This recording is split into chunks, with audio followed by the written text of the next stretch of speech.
Addiction is very close to my heart, because I've seen it struggling. I've seen a lot of people struggling that will be close to me, do you know what I mean? But no addict decides to wake up one morning and say, right, I'm going out today and I'm going to be strung out on drugs. But I've witnessed 30, 40, 50 people in the last 2 years in aftercare that's genuinely relapsed in every way, and there's 2 people in my time in 2 years in aftercare that haven't relapsed and that are still sober. And that's in 2 years I've seen about 30 people, and they're all on the street now relapsed. But it's because they haven't got the guidance in life to help it, and they've been discriminated against when they're trying to better themselves in any way. And nobody has to be born, do you know what I mean? And when you are born into an unstable family, that's not the child's fault. That's not anyone's fault, do you know what I mean? So I think there should be a member of authority to come in, obviously not like the social services, nothing like that, but just to make sure that your actually personal human needs are being met. Well, you learn the most when you're a baby and when you're in the teenage years, your adolescent years, and your brain is like a sponge. But when you're in care and you're not being taught anything, how does anyone expect people to live throughout life and not to be in the revolving door of prison, or not to be homeless, or not to be on drugs, to take the easy route out? Because we don't know the right way unless someone teaches it to you. If you're in care, you're not in care because you have the mad that you can turn to a dad, to turn to. Your circumstances are different, do you know what I mean? So there's no support there, and for anyone to turn to that's leaving care, and that's how the addiction and then no jobs and all comes into play, because they actually don't know what to do, what path to take in life, because you're not being guided in the right way.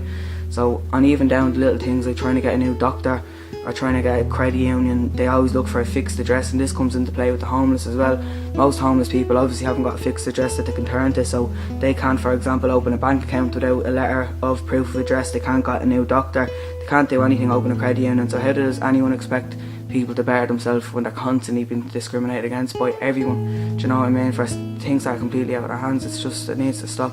There's a man actually at the minute on O'Connell Bridge, and his stories after only coming out recently, he's there ages. But basically what happened was his daughter died, his wife became an alcoholic to deal with this, and then she wasn't paying off the mortgage bills. She died of the alcoholism, and now he's left on the street, do you know what I mean, because he has no house. But he's been discriminated against constantly by people walking across that bridge, looking at him, asking for money, but nobody knows what's after happening in his life. Nobody knows his story, do you know what I mean? He wasn't after getting himself on drugs. There's not a whole lot going on. There's, as I said, the resources, the infrastructure, the refinements, the everything that helps you grow. There's a lot of broken families there, there's a lot of good families there, there's a lot of people dealing with stuff, there's a lot of people that would have shame and guilt because the media stigmatised the area so bad and things like that. But we're all human, we're all individual. These labels get put on us, and you need to go and look into yourself and discover yourself, who you truly are, and say, do you know what? No, I am a good person. Do you know what I mean? I have a heart, I have ambitions, and I have hopes, I have dreams, I have a future. The area that I'm from should not dictate to me what opportunities I should get, because coming from the community, there's a total lack of quality education, there's a total lack of opportunities. The discrimination is absolutely horrendous. If you were applying for a job and you're going for an interview and they say in your ear code, maybe heard your accent or something, they'd instantly look down on you and take someone else for that job that maybe is from a different area or has different accent and stuff like that. But it's not only about where you're coming from, it can also be about like what path you've taken in life, and if you're in care or if you are sick, you might be discriminated against for being in a wheelchair. You could be discriminated against for not having a fixed address. Like a lot of homeless people around Dublin will be discriminated against daily for not having a house, but that's completely out of their control, do you know what I mean? It doesn't matter where you come from, you could wear a different type of clothes and what would normally fit into the everyday life, and you'll still be discriminated against because of that, do you know what I mean? And it's not right, like it just really isn't, and it's not just all down to one thing. There's a wide variety of things you can be discriminated against. Right, so this is a story that we got published in a book, and it's called The Strawberry Beds. I was walking on the polytunnels one day.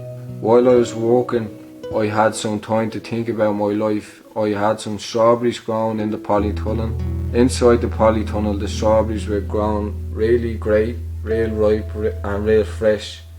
I was just standing there one day and I was thinking to myself, how did they get like that? I started to realise it's because of the resources, the good environment. It's the heat, it's the water, and it has all the good stuff combined to help them grow, compared to the plants left outside the polytunnel, unattended, uncared for. And as I was thinking, I could relate that to myself. The community I grew up in was very rough, and there was a huge lack of resource and a high crime rate. Nobody really cared about it. The majority of the population are all on social welfare. There's no football team, not many resources, the police are always around, and generally nobody really liked it. My community had a bad reputation. I grew up there and found it very hard.